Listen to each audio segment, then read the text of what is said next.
നമസ്കാരം. ഈ തെരഞ്ഞെടുപ്പിൽ ശ്രദ്ധേയമായ ഒരുപാട് വിജയങ്ങൾ ഉണ്ടായിട്ടുണ്ട്. ആറന്മുളയിൽ വീണ ജോർജിനെ കെട്ടുകെട്ടിച്ച അബിൻ വർക്കി മുതൽ എണീറ്റ് നടക്കാൻ ജീവനില്ലാതിരുന്നിട്ട് മത്സരിക്കാൻ ഇറങ്ങിയ ശശീന്ദ്രനെ തോൽപ്പിച്ച വിദ്യാ ബാലകൃഷ്ണൻ വരെ അനേകം പേർ. ചിലരൊക്കെ തോറ്റെങ്കിലും ജയിച്ച പോലെയാണ്. അത്തരം രണ്ടുപേരുടെ പേര് പറയാതിരിക്കാൻ നിവൃത്തിയില്ല.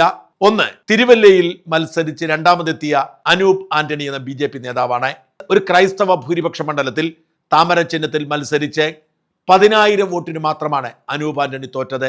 എന്നാൽ തോറ്റവരിൽ സൂപ്പർ സ്റ്റാർ പിണറായി വിജയനെതിരെ ധർമ്മടത്ത് മത്സരിച്ച് ഞെട്ടിക്കുന്ന മുന്നേറ്റം നടത്തിയ VP അബ്ദുൾ റഷീദ് എന്ന യൂത്ത് കോൺഗ്രസ് നേതാവാണ്. കഴിഞ്ഞ തവണ 50,000-ലധികം ഭൂരിപക്ഷം നേടിയ പിണറായി വിജയൻ ഇക്കുറി 20,000-ലേക്ക് എത്താൻ പാടുപെട്ടു. ആദ്യത്തെ 6 റൗണ്ടിൽ പിണറായി വിജയൻ പിന്നിലായിരുന്നു എന്നത് പിണറായിയുടെ ഉറക്കം കെടുത്തിയ സംഭവമാണ്. സ്വന്തം നാട്ടുകാർ പോലും പിണറായിക്കെതിരെ വോട്ട് ചെയ്തതുകൊണ്ടാണ് പിണറായി കഷ്ടി രക്ഷപ്പെട്ടത്.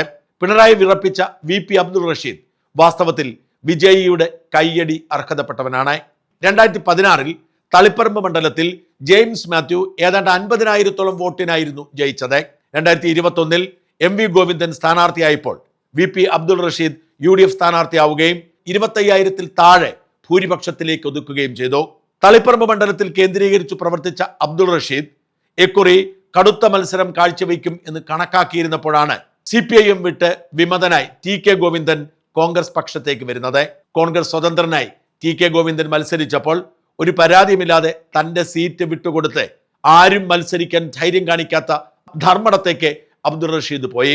റഷീദിന് മുൻപിൽ കോൺഗ്രസ് നേതൃത്വം ചോദിച്ചത് 2 സീറ്റുകളായിരുന്നു, തലശ്ശേരി അല്ലെങ്കിൽ ധർമ്മടം. തലശ്ശേരിയേക്കാൾ വാശി കൂടുതലുള്ളത് പിണറായി വിജയൻ മത്സരിക്കുന്ന ധർമ്മടമായതുകൊണ്ട് അബ്ദുൾ റഷീദ് ധർമ്മടം തെരഞ്ഞെടുത്തു. ധർമ്മടം മണ്ഡലത്തിൽ തന്നെയാണ് അബ്ദുൾ റഷീദിന്റെ വീടും.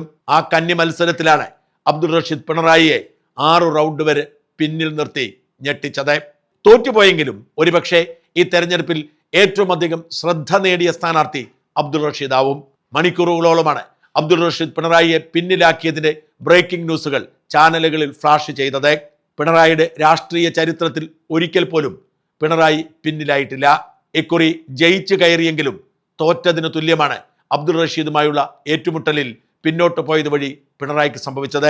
പിണറായിക്ക് ചുറ്റുമുള്ള സകല മനുഷ്യരും അയാളെ വെറുക്കുന്നു എന്ന് പിണറായി ബോധ്യപ്പെടുത്താൻ പാർട്ടിക്കാർക്കോ കുടുംബക്കാർക്കോ കഴിഞ്ഞില്ലെങ്കിലും അബ്ദുൾ റഷീദിന് കഴിഞ്ഞു.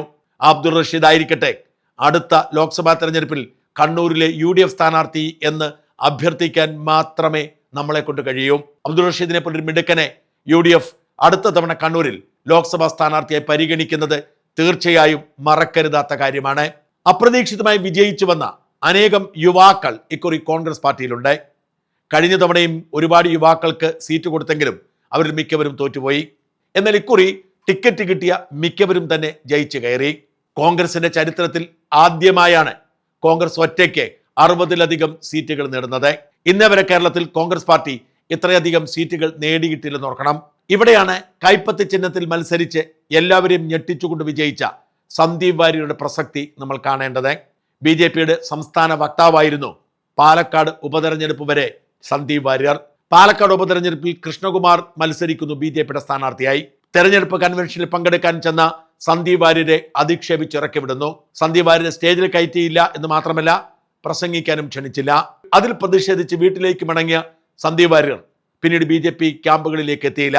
സന്ദീപ് വാര്യരെ സമന്വയിപ്പിക്കാനോ തിരിച്ചു കൊണ്ടുവരാനോ അന്നത്തെ പ്രസിഡന്റായിരുന്ന സുരേന്ദ്രനും വിസമ്മതിച്ചു. അതിന്റെ ഒടുവിലാണ് സന്ദീപ് വാര്യർ കോൺഗ്രസ് പാർട്ടിക്കൊപ്പം ചേരുന്നതും കോൺഗ്രസിന്റെ പ്രചാരണ ചുമതല ഏറ്റെടുക്കുന്നതും. പിന്നീട് നടന്ന നിലമ്പൂർ ഉപതെരഞ്ഞെടുപ്പിൽ സന്ദീപ് വാര്യർ താരപ്രചാരകനായി മാറി. അതിനുശേഷം KPCCയുടെ ജനറൽ സെക്രട്ടറിയും വക്താവുമായി സന്ദീപ് വാര്യർക്ക് പ്രൊമോഷൻ കിട്ടി. BJP എന്ന ഭരണമില്ലാത്ത പാർട്ടിയിൽ അവഗണിക്കപ്പെട്ടിരുന്ന സന്ദീപ് വാര്യർ കോൺഗ്രസ് പാർട്ടിയിലേക്ക് ചേർന്നതിനു ശേഷം തൃശ്ശൂരോ തവനൂരോ കിട്ടുമെന്നായിരുന്നു കണക്കാക്കിയിരുന്നത്. പക്ഷേ വിജയസാധ്യതയുള്ള തവനൂരും തൃശ്ശൂരും സന്ദീപ് വാര്യർക്ക് നിഷേധിക്കപ്പെടുകയും ഒടുവിൽ നിവൃത്തിയില്ലാതെ തൃക്കരിപ്പൂരിൽ മത്സരിക്കാൻ ആവശ്യപ്പെടുകയും ചെയ്തു. കോൺഗ്രസ് പാർട്ടി ഒരിക്കൽ പോലും ജയിച്ചിട്ടില്ലാത്ത മണ്ഡലമാണ് തൃക്കരിപ്പൂർ. തൃക്കരിപ്പൂർ മാത്രം കിട്ടിയപ്പോൾ സംഘപരിവാറുകാർ സന്ദീപ് വാര്യരെ പരിഹസിച്ചുകൊണ്ടിരുന്നു.